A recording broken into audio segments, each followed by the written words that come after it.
Hey, and welcome to the Growing Leaders Podcast. This podcast exists because the topic of growing next generation leaders is super important. You bet it is. Jamie, it's been a little while. It has, Christine. It's so good to see you. You're going to have a baby soon, aren't you? I am. He tried to come out this week, actually. Uh-oh. A little too early. Hey, there's a jailbreak. Yeah. Somebody gave him a cake with the saw in it. Put him back in his place. Yeah. So you're going to keep him in there for a while? Hopefully 7 more weeks. All right. So that's great. Well, we won't say due dates or anything. It'll date the show. It will. You don't know when we're recording. Yeah, you guys don't know. It could be tomorrow, yesterday. But it's really great to be back in the studio here, and excited for some of the feedback we've had in some of the recent episodes after we've had Anna and Molly, and we're diving right back into it today with a very wonderful topic that I think is really important: faith for college students. Yeah. Right before we do that, I want to do a quick thing, a commercial. We've never really done this, but one of the ways that we're able, with Boy of the Ball, to do this Growing Leaders podcast is through a really good friend of ours who has a business called Solar Bear that's video production. And they do a lot of things. They do live streams. They do this. But it's amazing. They're led by Rocky Byers, who I know pretty well because he's family. But we're sitting here in Rocky's studio and in Solar Bear's studio, and just so grateful for their work. And would just say to you, in the comments, or if you're looking for any kind of video production work or any kind of podcasting production or live streaming work or any of that kind of stuff, just please reach out. But then we're thankful, Rocky, for all that you do. So this is great today that we turn to this subject of faith for college students. And it's a little bit of a play on words, Christine, because number one, we're going to kind of be talking about what it takes for college students to come to faith. So faith for college students. But on the other hand, if you listen to the church world talk, and I'm sorry, we do listen to the church world talk. We're part of churches. We're leaders within churches. We spend a lot of time equipping churches around reaching the next generation. But if you talk to even marketplace leaders who are, who are faith-filled, the villain in the whole story is of raising up young people in church is these darn professors. It's everybody says those liberals. Yeah, it's when they go away to the secular professors, they rob them of their faith and destroy their faith. So I don't know, like in the narrative, the way we tell it, like there's these horrible, dark, they're monsters. Yeah, monstrous college professors. So we found the most handsome college professor we know, Dr. John Norton. We're going to have him on in a little while, but we're going to really get to the bottom of this stuff of what happens with faith for college students. And so, honestly, Christine, your own educational background is a fascinating one. And so is your husband's. Complex is a good word for it. But you've been around so many young people, both with Boy the Ball and then you as you've grown as a young person. I still give you credit for that, mostly because of the difference between your and my ages. But you've watched your fair share of young people that we've worked with, and they do pretty darn well, and they're coming alive, and then they go through those years. And we've had Joey and Molly on a lot to also talk about this, but what are some of the things that you have seen? Why does it seem so, why is the rest of the world talking about that age range, and is it as bad as it seems? I don't think it's as bad as it seems. I think it's definitely, I think the outcome can be bad. The process is actually really wonderful because what's happening is young people are growing out from just doing what they're told, generally to a place where they have some more autonomy or independence even in their schedule. They're living in a dorm, or they're juggling. They may be living at home, but they're juggling a job and classes, and they've just been given some more responsibility. With that comes some decision making and autonomy. So even just like going from 17 to 18 and graduating, there's this huge transition that happens, not even psychologically, because there's still poorly developed prefrontal cortex. But you now can make decisions about like how you spend your time, who you spend your time with. Whereas before, it's some of that's more decided for you. Like you go to church with your family on Sunday mornings.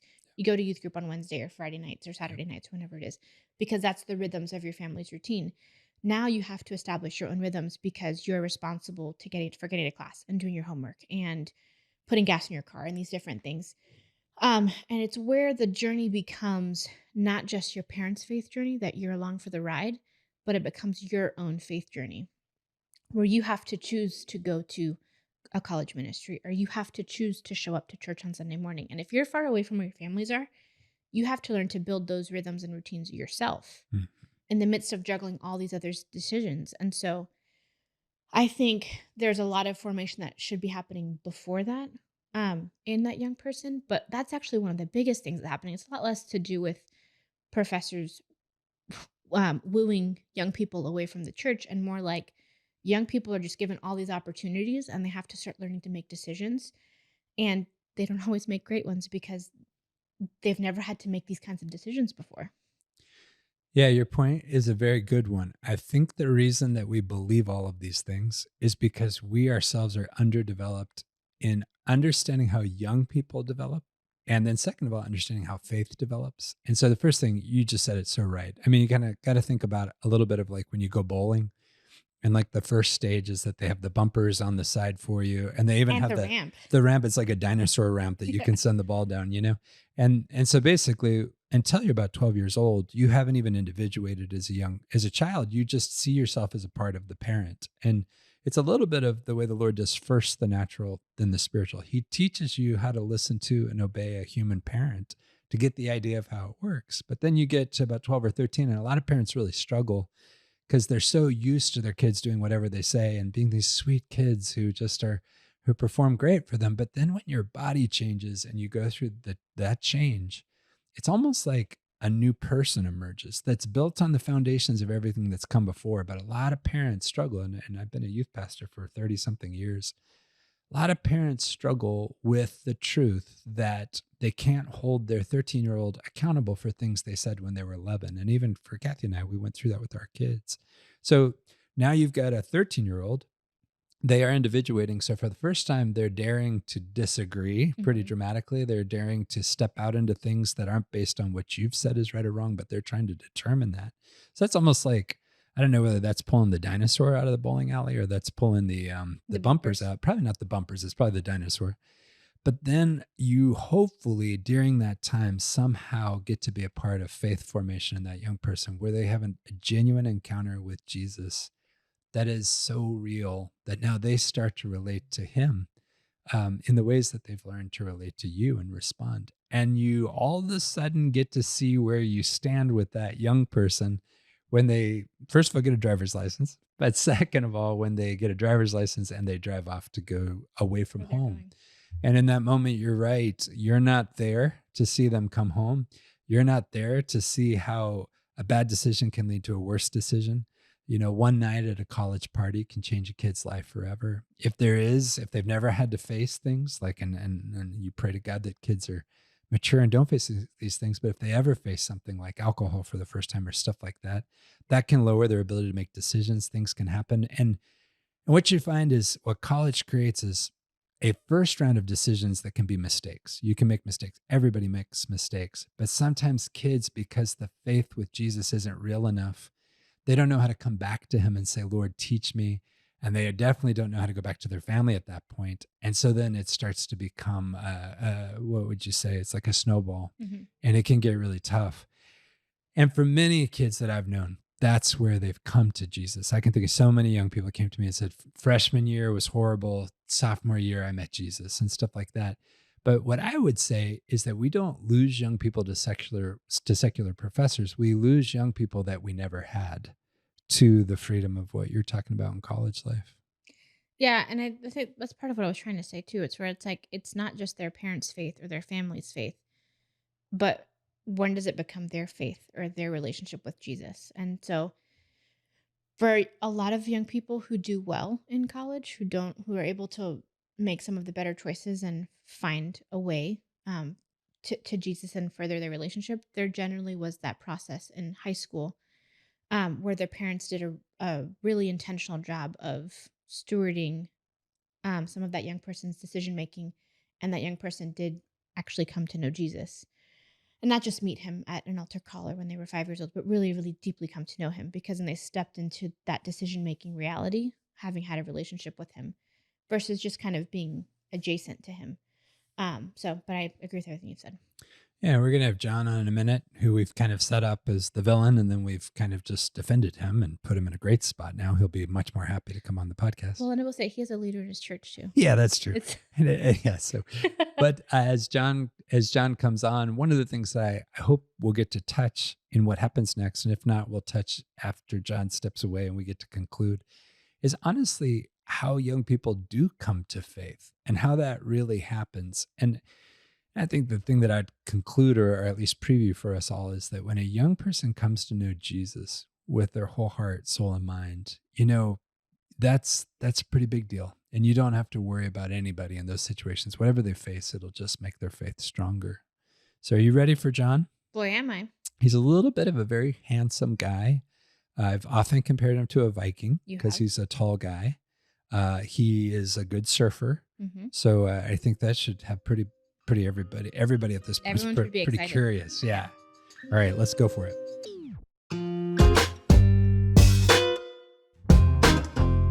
All right, we're here with our good friend, Dr. John Norton. Dr. Norton, or John. Can I call you John? Is that all right? Please, please. Okay. Yeah, I do prefer Past that. formalities. We could call you Dr. John. But you are at Concordia Irvine, right? Concordia Yes. University in Irvine, California, which is in Orange County. And we were just talking about it before we came on, but you have been a professor, or you've been teaching in the university setting for how many years, John? 20 years. 20 years, 2 decades. Yeah. When you started, who was the president? Oh, shoot. You didn't tell me to prepare that. I'm sorry. Yeah, he's in English. You're professor. George W? Probably something like that. All right. Now we've just invalidated ourselves as, already on this podcast, It's usually Christine and math. I have invalidated ourselves as math. You But- can't give us numbers. So what do you teach? Just so people will believe you're a professor after that. Sure, no problem. I teach British literature. That's my specialty, and my extra specialty is Shakespeare's works. My PhD material, my PhD focus was on Shakespeare's tragedies and late plays, and particularly the theological strands that are introduced historically. So Got it in there. Got it in there. I got it in there. Good. I also teach at a small school like this, a small liberal arts school. Most professors are generalists as well. So I teach some of Shakespeare, but then I also teach a variety of like survey courses. And so I Sure. have a couple of those that I teach, ancient texts to modern. I teach some world literature as well as part of my travel program. I know we're going to talk about that too, but part of the travel program involves teaching world literature as well. Yeah, let's do that. Let's talk a little bit about this kind of extraordinary program that you've gotten to be a part of. You're in a school that has some opportunity for creativity and then a willingness to kind of go for it. But try as best you can to tell just a bit of the story of the round the world trip, of how it came about, and then how many times you guys have gone and what the idea of it is. Yeah. So back in 2009, I was transitioning from being the full-time tennis coach actually on campus, as well as English professor, and just praying through what's next, and sat down with a fellow English professor here, is a great friend of mine, Adam Lee, and he had just recently taken some students on a mission trip over the summer, and I was interested in that. I love doing mission trips, did a lot of short-term stuff younger. I had come to visit you actually in Costa Rica just a few years prior to that. And so we started talking about ideas and this notion of a full semester of travel that involves short-term missions as well as world literary study, world history study, the study of world religions and so forth, cultural study and all that. That came up as something we would love to do. And so we designed, just sketched out during that lunch. It was a Friday afternoon. During that lunch period, we sketched out kind of just a framework, what that might look like. And it would be a 4-month journey where students would earn 15 units of academics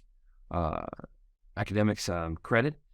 And they would take 5 classes from us. And as they travel, they'd be writing papers, taking tests, but they'd also be working with missionaries and church leaders all around the world in 10 different countries. And so, surprisingly, it was a very big surprise that our provost, our vice president, approved the trip, and she approved a trial. We would try it in 2010. And so in 2010, we left, and I took my wife, Erica, and our two two kids at the time, Jack and Naomi. And we had 25 college students with my friend Adam Lee, who was my co-conspirator. And it was great. It was a great success. And it really felt like the students learned. They learned about ministry globally. They learned, just a little bit, right? It was a survey in itself of global culture, world mission. And it was the fruit we saw in these students' lives was amazing. And that was the best part to me. We learned a ton. I learned a ton, by teaching and experiencing it myself. But watching these students get transformed by what they saw in these different countries, by what they saw the Lord doing, what they saw Jesus doing in these various communities with incredibly courageous missionaries and leaders to reach and to love their communities was very impactful. And I think each of those students would have said that was the thing that they thought was most transformative for them. Really growing their confidence in the way the Lord moves in his children, to raise up children, to rescue his children.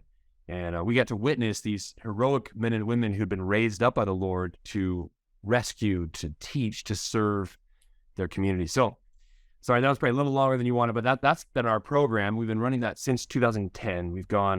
I've been a part of 4 different trips since 2010. That's amazing. So 4 different trips, and it's got to be more than 100 students that have gone, right? Just over 100 now. That's amazing. And weren't you talking a little while ago about doing a U.S. trip, or was that during COVID you were thinking about that? Yes, that was a heartbreaker. We designed that over COVID, thinking this would be the easy one to do, right? But it wasn't. We launched it too soon, so we put that on the shelf for now. I think it's over here. It's on that shelf, right under the Shakespeare works, the entire works of Shakespeare. We call it 18 USA, around the USA, but yeah, we tried to launch it too soon, and everyone was still kind of, Yeah. Well, I want to say one thing about that, and then I'll hand it over to Christine. She's going to get us going on some great questions about professors and students and the college experience as far as its impact on faith. But one of the things that I like about that, and you and I wrestled about that program a good deal. You're one of the great things about you is not only you're a very loyal and dynamic friend, but you are also inquisitive and you're constantly learning, which is your humility about that makes you a hero for me up to this day. But in the middle of that, one of the things that I've grown to think is just so powerful about the program is it gets in on some stuff that Boy with the Ball has found, is that young people grow in faith best if they have a coach, if they have somebody who's there with a little bit of experience around them, who can help them both interpret and process kind of these experiences they're having, either with life and the way God's kind of leading them in their lives, or with God himself. But number 2, as far as the ability to have a team around them, like a cohort that they can share those experiences with, and sometimes be challenged by, and sometimes help exhort and lift. But then finally, the thing that your program does that we do as well with young people is it provides them with a playing field, a place where they have to actually go out and put it into practice. And obviously in tennis, you didn't sit in a classroom and talk to the guys about tennis all the time. You gave them a chance to smack some balls around, and it's a lot easier to learn behaviors and those kind of things by actually doing them. And so that program was just so great. There were a lot of great moments, and good job. And I'm sure as people listen to this, people are going to be trying to get a hold of you to go. Yeah. All right, Christine. Obviously, as we set up this conversation, we were talking about the fact that poor professors like John here have been vilified by so many people talking about what happens to our young people. Why do they go away from church and not come back? And it's these, and you say secular professors, and you aren't that. But that they get in there, and then we really refuted that pretty dynamically, just to talk about it's really more the freedom, and young people, when given freedom, you see what's really in them by their choices. But you still had some good questions. We've let John off the hook, but we're not letting him off the show. What are we going to talk about? Well, yeah. So the topic of the day is faith for college students. That's twofold. 1, do we have faith for their process? But then 2, what does faith look like for a college student? And so one of the questions I have for you, and this goes back to that question of how long have you been a professor, or how long have you been teaching? But what are some of the things you've seen in college students, or some of the differences? And it could be generational, or it could be just some of the things.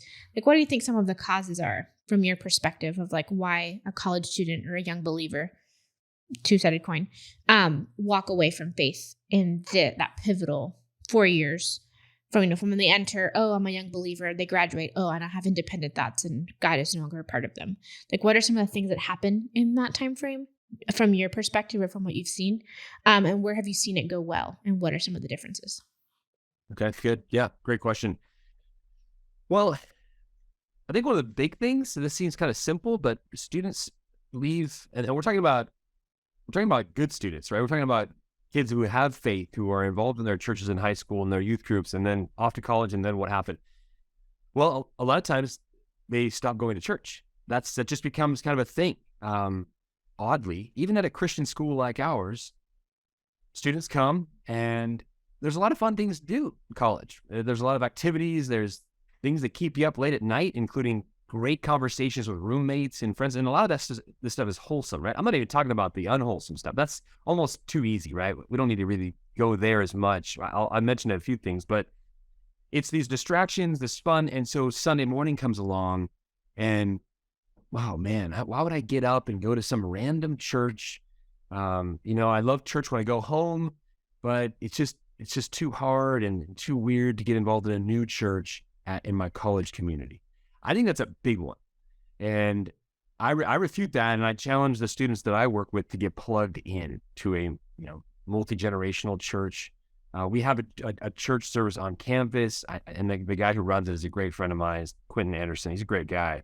But he's of the same mind as me of wanting to get students off campus. He hosts a church service for those who either can't get off campus due to not lacking a car or whatever. But his first choice, as ours too, is get kids into these churches locally. So that's a big one.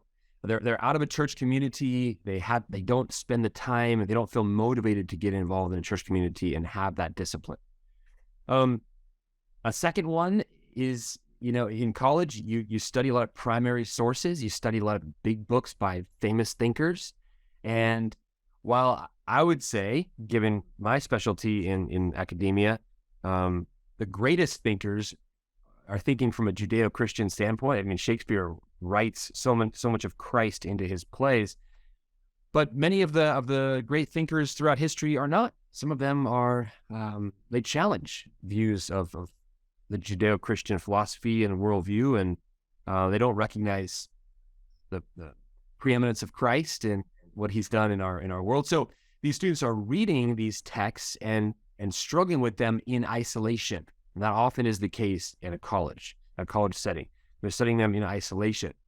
There's two different settings I'm talking about here. In a setting like Concordia, where I'm teaching, and I feel blessed to be here, these students are cared for by Christian professors. All of our professors here are Christians. Now, that still is tough, though, because they're reading in their rooms, they're reading in libraries, they're studying by themselves, and they're wrestling with these great thinkers by themselves. And that can be pretty tough if they don't have good grounding in their faith.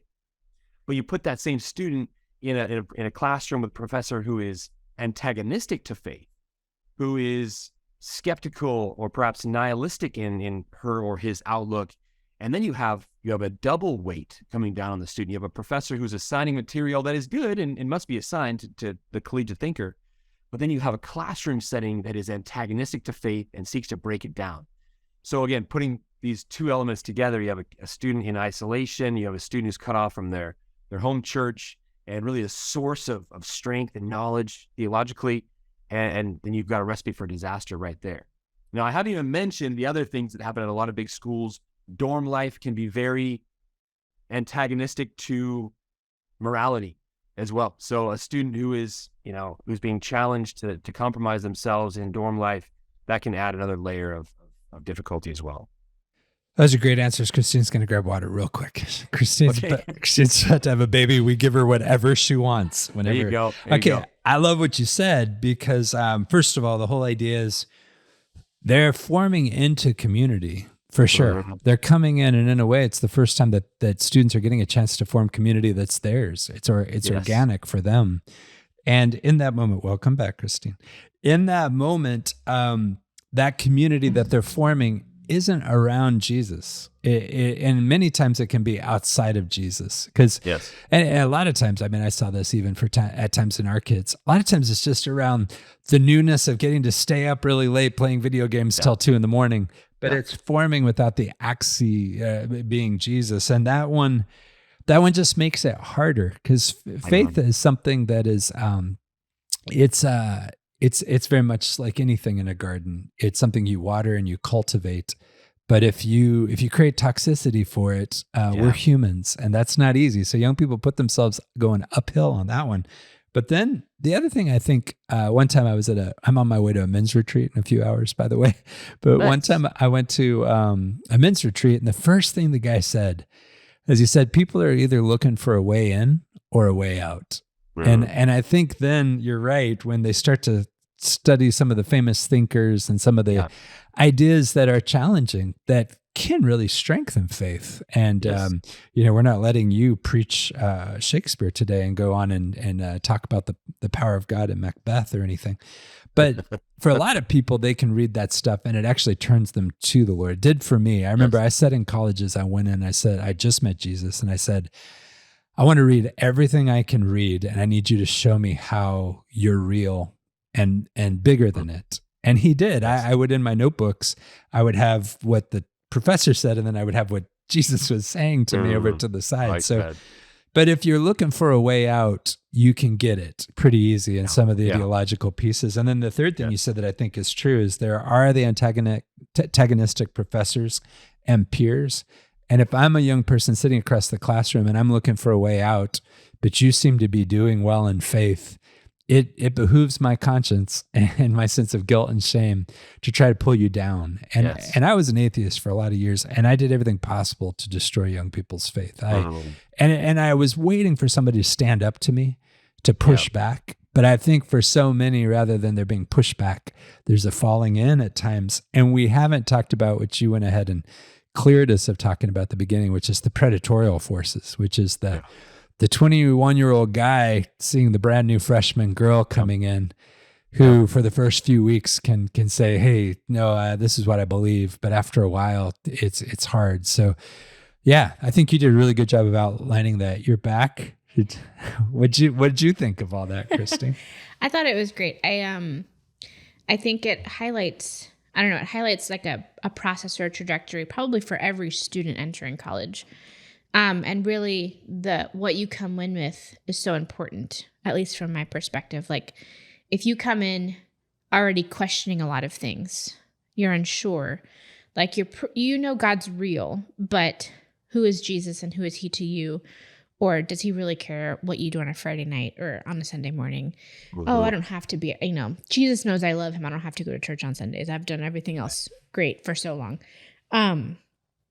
But it really is it can be a series of unfortunate events that start as circumstantial, where it's like, well, I'm away from home, and so I already have a home church. I don't need another one. Or I can just supplement with this Wednesday night Bible study instead. But it's peer-led, which peer-led is, and there's nothing wrong with peer-led, but if that's the only source you have of being fed, there's some dangers to that. Yes. And so I think from what I really enjoyed about everything you said, is just you highlight kind of probably what every student faces going into a college, whether it be secular or not. And so then that's just really interesting. I think as youth developers, I'm thinking, well, then as we have different youth pastors or we're doing camp and stuff like that, what are we doing in the formation of young people to prepare them? Yeah. Because you can't avoid, in my experience as a young person or as a college student, one time or many times actually, those aren't things you avoid. You can't go to a Christian college and you're not going to avoid the predatorial 21 or 22-year-old. You're not going to avoid someone questioning your faith. So then how do you prepare a young person? That's where my mind goes. How do we then prepare young people for these different decisions, and not so that they can stand up and be like, oh no, I'm a Christian, but really in their heart, in the core of who they are, no, this is who I am. This is why I was made. And I know who I am in these different settings. Let me throw that to you a little bit as a question. So I would posit from what you both are saying that when a young person goes from an institution-based faith, which means their family is the foundation of the faith and the church is the foundation, then they go to another institution that's not Yeah. centered around faith, and they're just Right. going from institution to institution and centering around that, versus a very personal, real, vital encounter with Jesus and a subsequent growing relationship.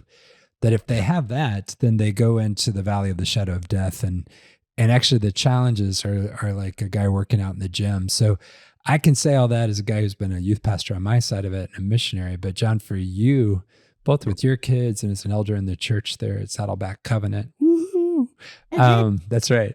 But as a professor, like, is that what you're seeing as well? And or are there other things that you're seeing that are also keys that we're missing?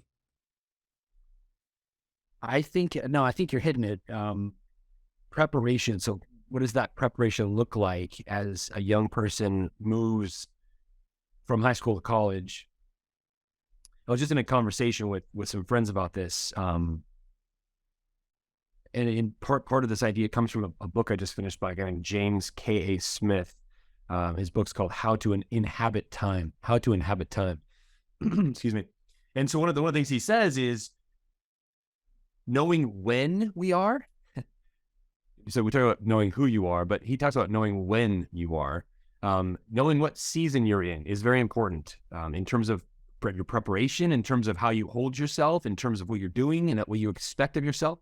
He used an example of young parents in a season of bringing up little babies, and he said, there's a lot of angst that can be involved in two young parents, a mother and a dad, for the first time, because their energy is thin, they're not sleeping much. But if they recognize when they are, this is a season, it's not going to last forever, and not much sleep, maybe a shorter fuse, this is kind of par for the course. This is kind of what's expected. In some ways, that can take some of the anxiety off.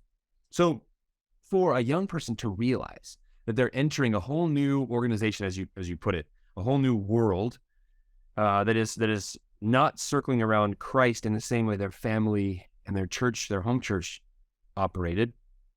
It's operating in a different way, realizing that they're going to step into that place. There's going to be some insecurities. They can expect that. That's normal. That they should, in many ways, expect to feel insecure. That's a normal thing for anyone moving from a familiar place to an unfamiliar place. A traveler on many of our trips, I explain that to my students. You're going to feel some culture shock. Part of that is just the unfamiliar nature of where you are now. Give yourself that time. Understand this is a normal emotion. So I would say for a high school student entering college, understand that you're going to be in a place of insecurity. But how do you prepare for that? Well, you need to be engaging some really important spiritual disciplines. And that's something we talk about a lot. At least I talk about that with a core group of students that I have here. How are you? Are you staying up really, really late at night? That's going to make you vulnerable to some things that are bad, just to put it mildly. Are you attending church as a discipline? Are you in scripture? Are you in a place of worship regularly? These are disciplines that can help strengthen you in that time of insecurity that you can expect is coming, that's going to come. So I would think those are important things to use to prepare these students. I honestly think just letting them know they're moving into a season of instability and insecurity. No matter how strong and smart and well-grounded they are, the ground beneath them is going to be shaking. It doesn't matter how smart and well-established you are. When the earthquakes happen, the ground moves, and you can't do anything about that. But, well, I'll put it this way. You can't do anything about the shaking ground. You can do something about your own state of heart and mind in Christ, right? That's wonderful. The idea that there's instability and insecurity, that is a place where what can be shaken will be shaken, but that's also a perfect environment for forming faith, because that's all you'd have. That's all you have. Right. So I would love to go into talking about John's book, but is there something that you're thinking before we turn to this piece of literature that this professor of literature has produced? A question I was going to ask, and Come on. well, Don't be ashamed. I'm not. Don't be insecure and stable, You know, Christy. I always have questions. Unstable is probably a Oh, yeah. word Right. used to Unstable describe and me. unstable. Yeah, used to describe me Yeah. all the Okay. I time. get it. What are some of the, and what is a need or some of the needs you see in the current generation, like Gen Z in college? What are some of the things that you see them questioning? Because there are some differences, even just like worldview between Yes. generations, whether it be X, Y, Z, millennials, zillennials, whatever you want to call Yeah. them. But what are, that is the group you're currently working with. Yes. So what are some of the things that you see? In this new group. Yeah. Yeah. In this new group, well, to use the same kind of idea of knowing when we are, right, and understanding our times and what is going on around us. I think that this isn't new though, but I've noticed this with each group of college students. They're tragically often unaware of their times. Now that sounds kind of funny because students take themselves seriously in their fashion choices, right? Their kinds of shoes they wear. They're wearing the Air Jordans now. Everybody's wearing the Air Jordans, the white ones now. It's so The Air interesting. Force Good to come Ones. back. Yes. They're wearing these, so they're real aware of the fashion. They've all, broken up with Facebook, and even the mention of Facebook gives them dumb chills, right? So they're not doing Facebook anymore, and they're into the new thing. But besides all those kind of silly, kind of shallow fads, I feel like they're unaware of the forces at work around them, manipulating them, causing them to think in certain ways, causing them to doubt in certain ways. But one of the things we talk about in my class often is this idea of a reason to believe. I have a very favorite author, Charles Taylor, wrote an amazing book called A Secular Age. And this is a big book about our day and age. But I bring this up in my class a lot. And Charles Taylor has one simple question he asks. And he says, well, this is a kind of a statement question. He says, in the 15th century, it was unthinkable not to be a Christian. It was unthinkable in the Western world not to be a Christian in the 15th century. If you weren't a Christian, you had to explain yourself. Well, what is going on with you? Why are you so weird? You're not a Christian. That's 15th century. No, in the 21st century, Charles Taylor observes, it's unthinkable to be a Christian. And so you have to explain yourself. What? You're a Christian believer. You need to explain yourself with science and technology, all that we have now. How could you still embrace this faith? And so he walks through the ages in this wonderful book. Well, what it comes down to, though, and one of the things he attacks is this common assumption today. And I attack this in my classes quite often too.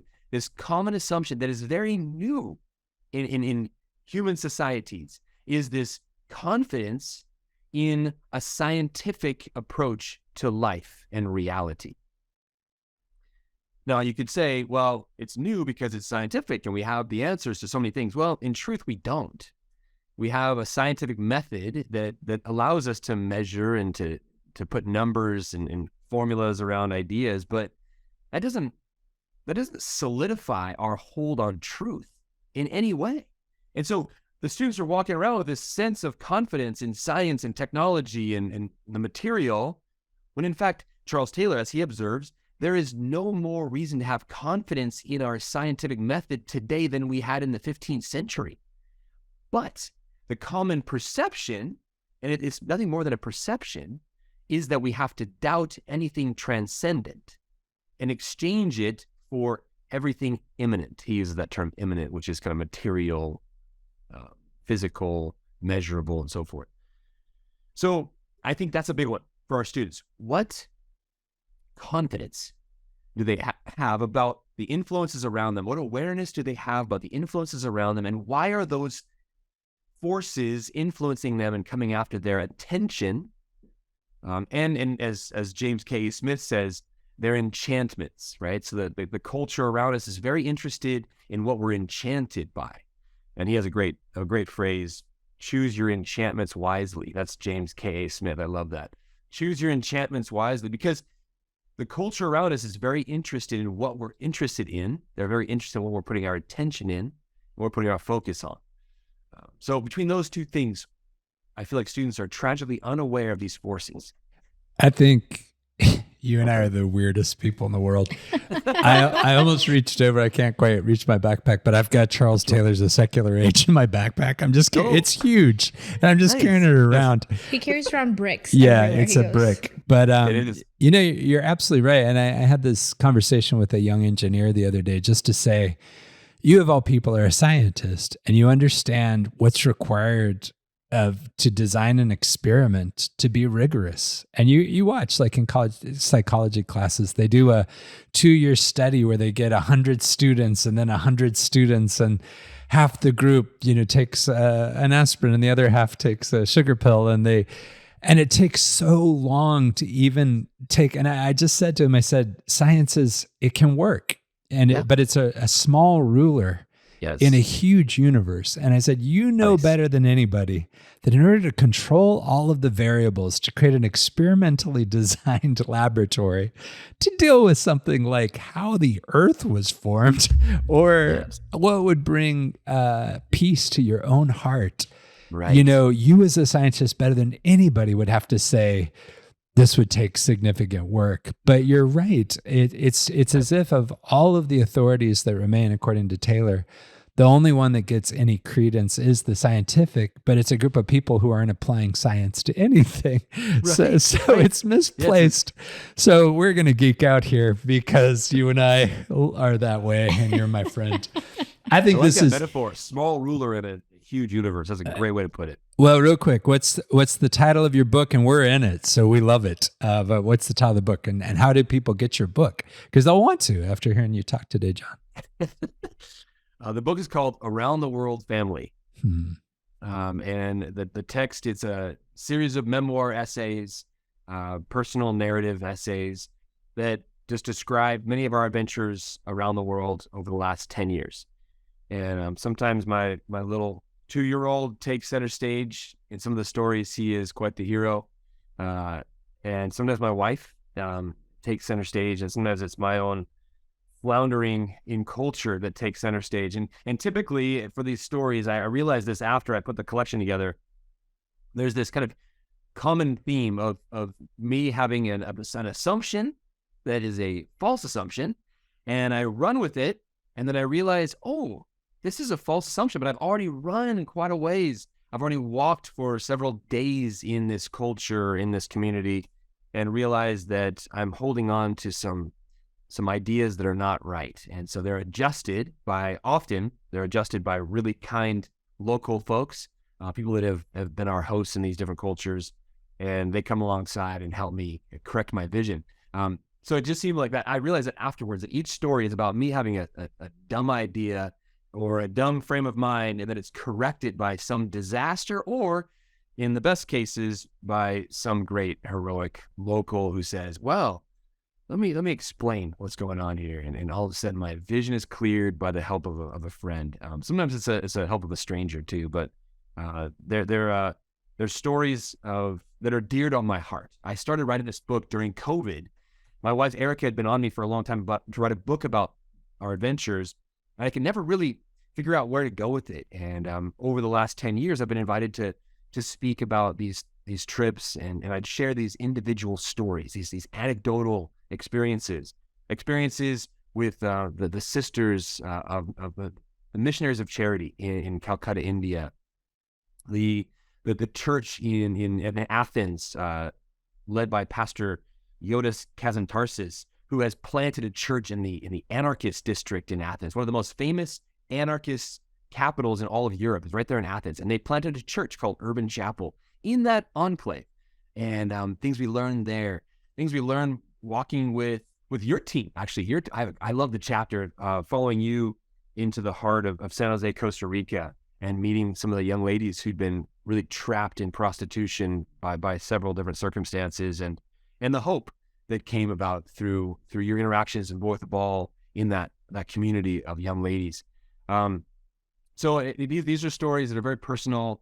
They mean a lot because I really feel like the Lord met us in these adventures throughout these last 10 years and showed us so many things about his love. Yeah. And that's really the overriding theme is God's love is so much bigger than we often imagine. Yeah. And his love is pervasive. I think that's a good verb for it. Right? It's pervasive, or that's an adjective. But sorry. It's pervasive as it moves in some of the darkest places and darkest corners, or the hidden places. There are no hidden places. Yeah.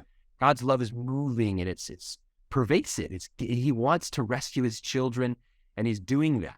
Yeah. He is rescuing his children right now as we speak, through many different ways, myriad of ways, all around the world. This is great. So then, Where did we speaking get of it? being pervasive, how do you get the book? Is it on Amazon? It's on Amazon. Yeah. On All right. Amazon. Dr. John That makes it Norton. easy. All right. You were great. We're going to have you on another time. This is fun. Again. Happy to do it. Happy to do it. Thank you, guys. All I right. really appreciate this. All right. See you later. Okay. Bye now. All right, Christine. We got to be with John Norton, who's really great. And you got to meet Erica at one point, meet their kids. But that's a really fun conversation. What were you thinking as we were talking about it? I think it's a different perspective, I think, for a lot of our listeners, because they've heard us talk about it. They've heard Joey and Molly kind of recently out of college talk about some of these things, but then hearing some of the perspective of someone who's working at a university, I think is really important too. It's like a well-rounded conversation. But I so enjoyed where it went. Yeah, one thing I would like to lay out as somebody who's worked with young people for a long time is a little bit of how faith works. Because I think the real struggle that our children face is that we're not very clear about faith. And I want to say that both as faith communities, and I mean that as somebody who's planted churches and who's been a part of churches, but also as parents. And I think a lot of times faith for us is some kind of ethereal feeling or emotion, or it's some confidence, or it's being convinced. And I mean, those things can happen around faith. But the Bible is really, really, really clear that faith comes from hearing, and hearing from the word of God. When God walks into our lives, and you see across scripture his progressive revealing of himself that we call progressive revelation. When he walks into our lives, he has a way of making himself known to us. It could be a burning bush. It could be Jesus risen from the dead. It could be a billion different ways, but it involves God as a person, Father, Son, Holy Spirit, communicating to us in a way that we can perceive the gospel, the good news, the promise of the new covenant for us today, the promise that includes forgiveness for those who are guilty, or healing for those who are hurting. But when God walks into somebody's life in a way that they can recognize personally, and they believe it, it's an action verb, pistis, Greek verb. When they believe it enough, which means it's the same thing as me sitting in this chair. I am putting my weight on it. So much so that if it's not real, I'm in big trouble. When they believe it, when they put their weight on it, it doesn't fail them, but it rewards them and strengthens their faith, so that they go back into God again and hear more and learn more. And then they put faith on what they've heard and learned, and it doesn't fail them. Or if it does fail them, they realize they did it wrong. They didn't totally understand. And they just keep growing from faith to faith. And that faith process is hard for young people in churches today, because they're just sitting there. They're not being asked to really step out into anything. And we as parents, we're not very faithful ourselves. And I say that right to you as a parent. We don't put them in spots where they can experience any instability or insecurity until they're out of our house. Because we don't want to see them in those situations. Well, because we don't believe. Yeah. Because we actually believe that we've got to protect them from every single variable, which is impossible. That's mental illness. But second of all, it doesn't allow them to grow in faith. And so their first time is cold turkey going out into the university. But how Jesus took those guys out into adventures where they had to step out on water or step out in faith, and then they were sent out, and that action-oriented version of what it is to be the body of Christ, that those who are saints are those who are led by the Holy Spirit, that version of applying Christianity, that version of living Christianity grows faith. And young people that don't get that, they're going to fall sooner or later. The ones we're talking about in college, they're falling quick. Mm-hmm. So just nice to get that out there. No, I think it's great. I think what you highlighted, one of the things that really stood out to me was just the we know they're stepping into something that's going to be really insecure and unstable. So then how are we preparing them to step into those things, and be ready to face those things? Like, if you know, you're about to get into a car without brakes, do you know how to stop it? Yes. I mean, like, should you get in that car? Was the first thing. But like, that's kind of what's happening. It's like we're sending young people, and yes, 18-year-olds are young people, into situations that are incredibly volatile and unstable, Christian university or not, because John is teaching at a Christian Yes. university, where the temptations are the same. It's to stay up late. It's to have these great conversations with a roommate or with a new friend, or it's like they're like puppies, and it's like all but puppies that are unleashed get into danger. Sure. And so, can we in our development of them within our churches or within our homes prepare them adequately to face these things? And it's not just to make good choices, but it is a heart wrestling of really coming to know Jesus, not having just met him, but really deeply knowing who he is and who he is to each of them.